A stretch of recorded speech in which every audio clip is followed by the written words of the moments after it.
और अब खबरें देवभूमि की। बागेश्वर उपचुनाव से पहले कांग्रेस को एक बड़ा झटका लगा है और उपचुनाव से पहले बीजेपी ने दिया है कांग्रेस को यह झटका। पूर्व मंत्री सुरेश आर्या भारतीय जनता पार्टी में शामिल हो गए हैं और बीजेपी प्रदेश अध्यक्ष महेंद्र भट्ट ने उन्हें पार्टी की सदस्यता दिलवाई है। 1984 से 89 तक पहली बार सुरेश आर्या विधायक रहे। 1996 में दूसरी बार यशपाल आर्या को हराकर वो विधायक बने और अब कांग्रेस को चुनाव से पहले एक और बड़ा झटका लगा है। तो बीजेपी प्रदेश अध्यक्ष महेंद्र भट्ट की मौजूदगी में वो पार्टी में शामिल हुए। 1984 से 89 तक पहली बार सुरेश आर्या विधायक रहे और 1996 में दूसरी बार यशपाल आर्या को हराकर वो विधायक बने थे। और बागेश्वर उपचुनाव से पहले यह कांग्रेस को एक बड़ा झटका है, क्योंकि भारतीय जनता पार्टी हर तरह के समीकरण बना रही है कि कैसे इस उपचुनाव को जीता जाए और उसके लिए अब सुरेश आर्या भी भारतीय जनता पार्टी में शामिल हो गए हैं। तो पूर्व मंत्री सुरेश आर्या अब बीजेपी में आ चुके हैं। प्रदेश अध्यक्ष की मौजूदगी में उन्होंने पार्टी की सदस्यता ली। तो चुनाव से पहले दल बदलने का दौर भी देखा जाता है। कई बार नेता इधर से उधर होते हैं और यहां चूंकि बागेश्वर सीट पे उपचुनाव होना है और उस चुनाव से पहले कांग्रेस को एक झटका लग गया।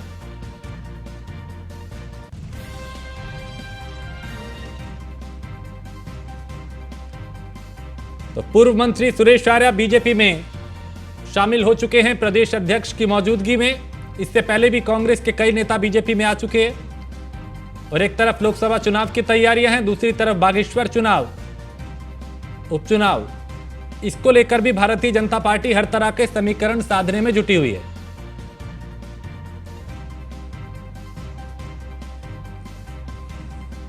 तो बागेश्वर उपचुनाव से पहले कांग्रेस को एक ये बड़ा झटका लगा है सियासी तौर पे, जहां पूर्व मंत्री सुरेश आर्या चुनाव से पहले बीजेपी में आ चुके हैं। प्रदेश अध्यक्ष की मौजूदगी में उन्होंने पार्टी की सदस्यता ली।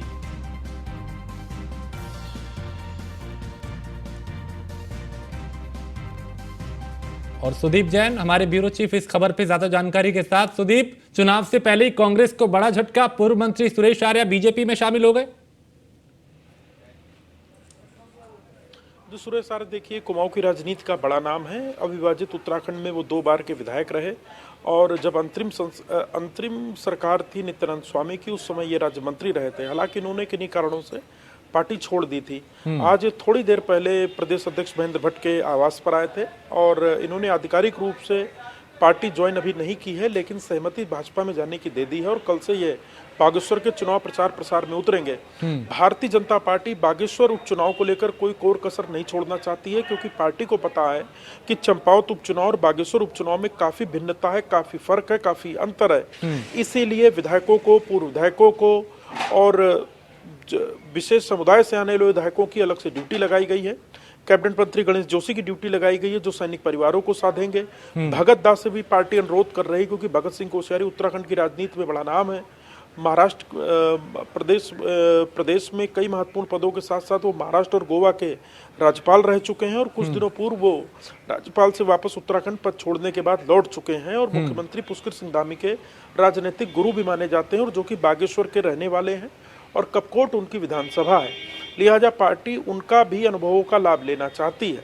पार्टी चाहती है कि इस चुनाव को किसी भी कीमत पर हल्के में न लिया जाए, क्योंकि मौजूदा स्थिति में जो कांग्रेस के प्रत्याशी और जो विपक्ष है उसकी स्ट्रेटजी से कहीं ना कहीं भारतीय जनता पार्टी चिंतित है और जो राजनीतिक परिस्थितियां भी बागेश्वर में बन रही हैं वो भारतीय जनता पार्टी के पक्ष में पूरी तरह हैं, ऐसा कहना जल्दीबाजी होगा।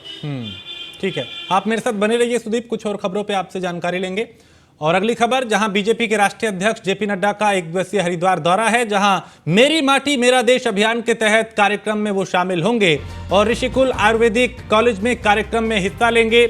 मन की बात कार्यक्रम में हरिद्वार के बूथ नंबर 174 में भी वो मौजूद रहेंगे और दोपहर 3 बजे बीजेपी कोर कमेटी के सदस्यों के साथ वो बैठक करेंगे। मुख्यमंत्री पुष्कर सिंह धामी समेत कई बीजेपी के दिग्गज नेता यहां मौजूद रहेंगे और कोर कमेटी की बैठक के बाद दिल्ली रवाना होंगे जेपी नड्डा। तो जेपी नड्डा के दौरे को लेकर पुलिस प्रशासन भी पूरी तरह से अलर्ट है, ताकि किसी तरह की कहीं पर भी कोई भी लापरवाही ना हो। और इस पे ज्यादा जानकारी सुदीप देंगे। सुदीप, एक दिन का ये हरिद्वार दौरा क्या कुछ खास रहने वाला है? जी देखिए, भारतीय जनता पार्टी के राष्ट्रीय अध्यक्ष जेपी नड्डा का ये दौरा बहुत महत्वपूर्ण है। प्रधानमंत्री नरेंद्र मोदी के मन की बात और मेरी माटी मेरा देश मेरा अभियान जो पार्टी का कार्यक्रम चल रहा है, इसकी शुरुआत तो हो चुकी है, परंतु आधिकारिक रूप से कल वो हरिद्वार लोकसभा में रहेंगे, तो हरिद्वार में वो इन कार्यक्रमों में रहेंगे। गायत्री परिवार के एक निजी कार्यक्रम में कुछ देर के लिए शामिल होंगे और जो कल के उनके दौरे का सबसे महत्वपूर्ण जो पक्ष है, जो पहलू है, वो 3 बजे से होने वाली कोर कमेटी की बैठक है, जो कि ताज होटल में डैम कोठी के निकट होगी। इसमें 19 बड़े पदाधिकारी, पूर्व मुख्यमंत्री, मौजूदा मुख्यमंत्री, प्रदेश महामंत्री संगठन और पार्टी के बड़े कोर कमेटी के सदस्य शामिल होंगे। माना यह जा रहा है कि लोकसभा चुनाव से ठीक पहले हरिद्वार लोकसभा में रहते हुए राष्ट्रीय अध्यक्ष जेपी नड्डा पार्टी की नब्ज टटोलेंगे और कुछ लोगों से मुलाकात भी वो कर सकते हैं। हालांकि इसका आधिकारिक कार्यक्रम नहीं आया, तो उनकी जो कोर कमेटी की बैठक होगी, ये बहुत कुछ आगे की लाइन लेंथ तय करेगी, क्योंकि लोकसभा चुनाव में अब करीब 6 माह का ही समय बचा है। और हरिद्वार लोकसभा इसलिए भी इम्पोर्टेंट है क्योंकि हरिद्वार में भारतीय जनता पार्टी की राष्ट्रीय नीति और उसकी पार्टी की राजनीतिक एजेंडे के रूप में ये जो हरिद्वार है बिल्कुल सेट और फिट बैठता है। ठीक है, बहुत शुक्रिया सुदीप इस तमाम जानकारी के लिए। जो कार्यक्रम है उनका, ये ऋषिकुल परिसर में मेरा माटी मेरा देश जो लगातार चल भी रहा है, उसमें वृक्षारोपण का कार्य करेंगे। उसके बाद में आदरणीय प्रधानमंत्री मोदी जी का एक मन की बात का कार्यक्रम जो प्रत्येक माह के अंतिम रविवार को होता है, वो अपने बूथ संख्या 174 जहाँ पर ये परिसर है, उसके कार्यकर्ताओं के साथ में यहाँ पर मन की बात के कार्यक्रम को सुनेंगे। इसके बाद में यहाँ से उनका प्रस्थान होगा शांति कुंज के लिए। शांति कुंज में एक G20 का वसुधैव कुटुंबकम का कार्यक्रम है, उसमें प्रतिभाग करेंगे। साथ ही साथ कोर कमेटी की बैठक भी हमारी रहने वाली है, उसमें हमारा प्रदेश का शीर्ष नेतृत्व और भारतीय जनता पार्टी के राष्ट्रीय अध्यक्ष जेपी नड्डा रविवार को हरिद्वार आ रहे हैं। हरिद्वार में ही कल पार्टी की कोर कमेटी की बड़ी बैठक भी होगी और माना जा रहा है कि लोकसभा चुनाव से ठीक पहले ये बैठक बेहद महत्वपूर्ण है। वहीं बागेश्वर उपचुनाव में भी पार्टी ने पूरी ताकत झोंक दी है। इन सभी मुद्दों पर बीजेपी प्रदेश अध्यक्ष महेंद्र भट्ट से खास बात की हमारे उत्तराखंड ब्यूरो चीफ सुदीप जैन ने। बागेश्वर उपचुनाव के लिए भारतीय जनता पार्टी ने बड़ी रणनीति तैयार की है और कई नाराज चेहरों को मना रही है और कुछ ऐसे लोगों को भी साथ लाई जो कभी कांग्रेस में चुनाव लड़ चुके थे। हमारे साथ महेंद्र भट्ट जी हैं। भट्ट जी, बागेश्वर चुनाव और चंपावत उपचुनाव में जानकार और फील्ड की यदि रिपोर्ट देखें तो अंतर बताया जाता है। चंपावत की और बागेश्वर की परिस्थितियों में भिन्नता है, लिहाजा आप लोग इस चुनाव को बड़ी गंभीरता से ले रहे हैं। किस स्ट्रेटजी पर पार्टी काम कर रही है? कुछ लोग आ गए, कुछ लोग और आने वाले हैं। देखिए, भारतीय जनता पार्टी कार्यकर्ता के आधार पर ही चुनाव लड़ती है और कार्यकर्ता उत्साह पे हम लोग जीतते हैं। चंपावत चुनाव भी हमने अपने उसी बूथ प्रबंधन के आधार पर चुनाव जीता था और अभी तक का उत्तराखंड का सबसे प्रभावशाली चुनाव, सर्वाधिक मत भारतीय जनता पार्टी पक्ष में पड़े हैं। यही रणनीति हमने अभी बागेश्वर में अपनाई है। हमने वहाँ भी अपनी बूथ कमेटी हमने तैयार की है। मैं लगभग प्रत्येक मंडलों में बूथ की जो 11 टोली उनसे मेरा प्रत्यक्ष रूप से मिलना हुआ है और अभी संगठन के दिशा हमारे प्रदेश के प्रभारी दुष्यंत गौतम जी परसों से बागेश्वर के अंदर हैं। आज भी उनके कार्यक्रम रहेंगे।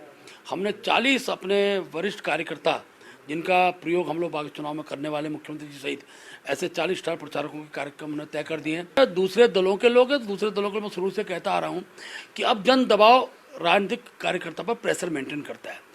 मोदी जी के विकास के कार्य हों, पुष्कर सिंह धामी जी का राज्य के प्रति जो समर्पण का भाव है, इस विषय को लेकर अनेकों दलों के बहुत वरिष्ठतम लोग हमारे साथ जुड़ रहे हैं। वहाँ के चेयरमैन हमारे साथ जुड़ गए हैं, उनकी पत्नी पहले ब्लॉक प्रमुख हमारे साथ जुड़ गई हैं। चेयरमैन के तीनों प्रत्याशी जो पहले चुनाव लड़े थे, आज वो भारतीय जनता पार्टी के साथ हैं।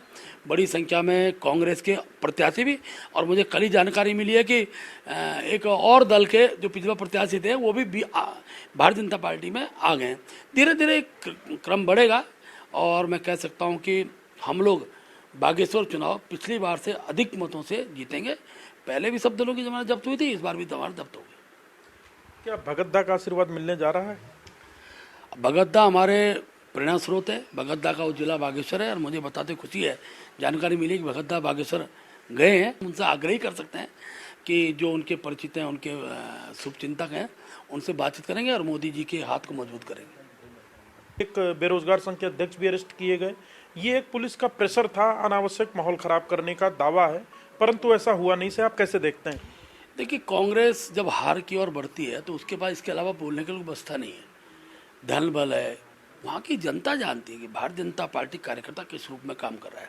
आखिर वहाँ के माहौल को खराब करने के लिए कुछ चीज़ होंगी तो प्रशासन का अपना काम है, उस पर हमारा भारतीय जनता पार्टी को लेना देना उससे कोई हमारा ध्यान भी नहीं है। कोई भी व्यक्ति जाए उसको एक चुनाव आयोग की कुछ गाइडलाइंस होती हैं, उन गाइडलाइंस को मानते हुए व्यक्ति जाएगा तो कहाँ आपत्ति है। हमारी भी सभाएं हो रही हैं, वो तय करे, कोई बेरोजगार संघ का अध्यक्ष जाए, कोई भी जाए, उसको एक जो आयोग की गाइड है उसका पालन करेंगे और गाइडलाइन के पालन किए भी कोई जाएगा। मैं खुद कह सकता हूँ, मेरी एक जगह कार्यक्रम तय था तो जब मुझे सूचना आई कि साहब इस स्थान की आपने परमिशन नहीं ली है तो मुझे अपनी बैठक स्थगित करनी पड़ी। आखिर आप माहौल को बिगाड़ने के जो षड्यंत्र आप कर रहे हैं उसका तो शासन प्रशासन संज्ञान लेगा ही। और मैं कह सकता हूँ कि बागेश्वर के माहौल को खराब करने का एक षड्यंत्र भी हो रहा है, लेकिन वहाँ की जनता समझदार है और हम उस चुनाव को बहुत व्यापक रूप से जीतेंगे। अध्यक्ष जी, कल राष्ट्रीय अध्यक्ष जेपी नड्डा जी भी हरिद्वार आ रहे हैं, मन की बात सुनेंगे, कुछ और कार्यक्रमों में रहेंगे, आप सब लोग वहाँ मौजूद रहेंगे। लोकसभा चुनाव से पहले क्या माना जाए जेपी नड्डा जी की एक अनौपचारिक बैठक भी हो सकती है? देखिए, हमारे राष्ट्रीय अध्यक्ष जी कल हमारे मध्य आने वाले, हम सौभाग्यशाली हैं कि नई सरकार बनने के बाद और मेरे अध्यक्ष कार्यकाल उनका प्रथम आगमन होगा। जोली ग्राउंड में 9:30 बजे उनका आगमन, हम भव्य स्वागत उनका करेंगे।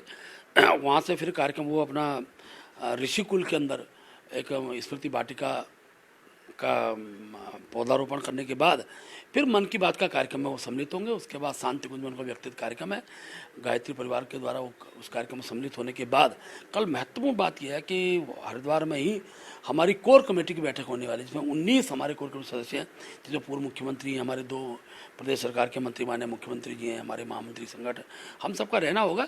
और राष्ट्रीय अध्यक्ष का जो भी मार्गदर्शन होगा वो आगामी चुनाव की दृष्टि से स्वाभाविक रूप से रहेगा ही। हमारे यहाँ नगर पालिका नगर निगम चुनाव भी है, तो जो भी राष्ट्रीय अध्यक्ष का मार्गदर्शन हो उसको हम आगामी दिनों में क्रियान्वित करेंगे। तो आप थे महेंद्र भट्ट, प्रदेश अध्यक्ष भारतीय जनता पार्टी। कल का दिन भारतीय जनता पार्टी के लिए महत्वपूर्ण है क्योंकि राष्ट्रीय अध्यक्ष जेपी नड्डा आ रहे हैं और कोर कमेटी की बैठक हरिद्वार में होगी। माना जा रहा है कि लोकसभा से पहले तैयारियों को परखने का भी ये दौरा राष्ट्रीय अध्यक्ष जेपी नड्डा का है। कैमरा सहयोगी अंजीत के साथ सुदीप जैन, न्यूज़ 1 इंडिया, देहरादून। और यहाँ एक छोटे से ब्रेक के लिए रुकेंगे, ब्रेक के उस पार कुछ और खबरें। हरिद्वार में भारी बारिश के बाद जलभराव होने के चलते फसलों को काफी नुकसान हुआ है। हालांकि सरकार ने तमाम किसानों को मुआवजा भी दिया, लेकिन अब भी कुछ किसान ऐसे हैं जिन्हें मुआवजा नहीं मिल पाया, जिसे देखते हुए किसान यूनियन का एक प्रतिनिधिमंडल ने मुख्यमंत्री कैंप कार्यालय पहुंच के सीएम धामी से मुलाकात की और इस दौरान प्रतिनिधिमंडल ने सीएम धामी को हरिद्वार में किसानों की समस्याओं की जानकारी दी। साथ ही कहा कि हरिद्वार में भारी बारिश के चलते उनकी फसलों को काफी नुकसान हुआ है, ऐसे में उचित मुआवजा उन्हें दिया जाए।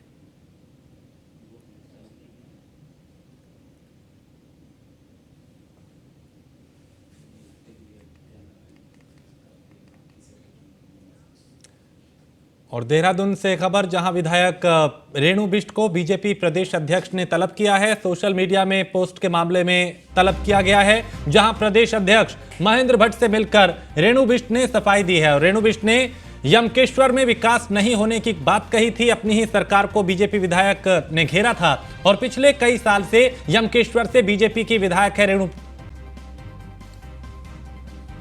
तो पिछले कई साल से वो यहां से विधायक है और पार्टी के अंदर भी इस बयान को लेकर नाराजगी थी। और उत्तराखंड की खेल नीति में राज्य सरकार ने संशोधन किया है। राज्य कैबिनेट की बैठक में संशोधन को मंजूरी दी गई। प्रदेश के विशेष प्रमुख सचिव अभिनव कुमार ने न्यूज़ 1 इंडिया से खास बात करते हुए क्या कुछ कहा, उन्हें सुनते हैं।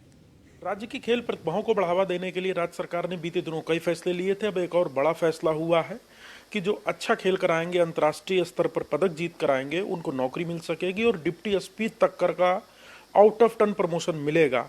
हमारे साथ विशेष प्रमुख सचिव अभिनव कुमार साहब हैं, इनसे बातचीत करते हैं। सर, खेलों में राज्य सरकार कई बड़े निर्णय ले रही है।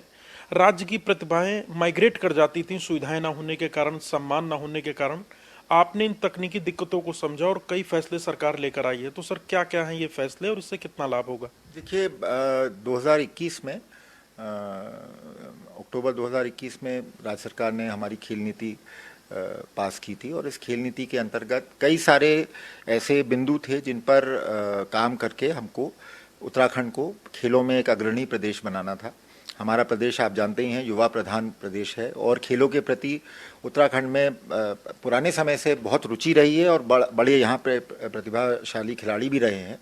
लेकिन चूंकि यहाँ फिजिकल इंफ्रास्ट्रक्चर का भी अभाव था और इंसेंटिव्स का भी अभाव था प्रॉपर जो खेलों को प्रोत्साहन देने के लिए, तो इस वजह से हमारे कई प्रतिभाशाली खिलाड़ी लड़के लड़कियां प्रदेश से बाहर जाकर और राज्यों का प्रतिनिधित्व करते थे, और जिसमें कि उनको एक तो दिक्कत भी आती थी प्रदेश से बाहर जाके खेल सीखना और उसको वो करने में, और दूसरा प्रदेश का भी नुकसान होता था। तो इसी को देखते हुए खेल नीति के तहत हम दोनों चीज़ों पे जोर दे रहे हैं। एक तरफ हम लोग फिजिकल इंफ्रास्ट्रक्चर पे को डेवलप कर रहे हैं, हमारे सभी ज़िलों में स्टेडियम्स बनाए जा रहे हैं और तरीके की जो स्पेशलिस्ट स्पोर्ट्स की फैसिलिटी है, कहीं पे शूटिंग रेंज बन रहा है, कहीं पे बॉक्सिंग रिंग बन रहा है, कहीं पे वेलोड्रोम बन रहा है। तो एक तो हम इस तरह से पूरे प्रदेश में अलग अलग जगह स्पोर्ट्स का इंफ्रास्ट्रक्चर क्रिएट कर रहे हैं, और साथ ही साथ स्कूल के बच्चों से लेके और अंतर्राष्ट्रीय स्तर के खिलाड़ियों को प्रोत्साहन देने के लिए हम अलग अलग तरीके से प्रयास कर रहे हैं। और इसी के साथ इस बुलेटिन में फिलहाल इतना ही। आप बने रहिए न्यूज़ वन इंडिया के।